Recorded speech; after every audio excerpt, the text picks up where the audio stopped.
In this chapter you will learn how you can use Teleservice to troubleshoot plans in remote locations. If a fault occurs in a plant that is far away from you, what do? One thing is certain: sending a service technician, perhaps even by plane, is expensive and, most importantly, takes a lot of time. Using the TIA portal to troubleshoot via Teleservice is much more efficient. With Teleservice, you simply establish a remote connection to your plant via a telephone network or an internet connection, allowing you to use the complete range of functions in the TIA portal. The only additional thing you need is a parameterized TS adapter in your plant. Then you can use Teleservice to monitor your plant online, for example, as well as to upload and download programs and update firmware.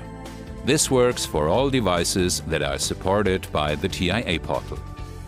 That's how easy it is to save time and money. How exactly is that done in the TIA portal?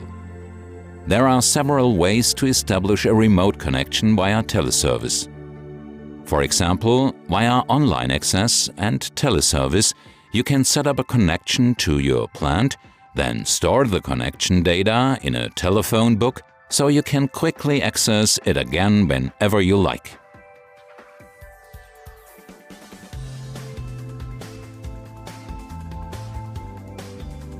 Via Teleservice, you can also establish an online connection to an individual device. In this case too, you can use the telephone book. Once the connection has been set up, you can work with the TIA portal as though you were on site. With Teleservice in the TIA portal, you can troubleshoot and maintain plans via phone and VPN connections independent of location.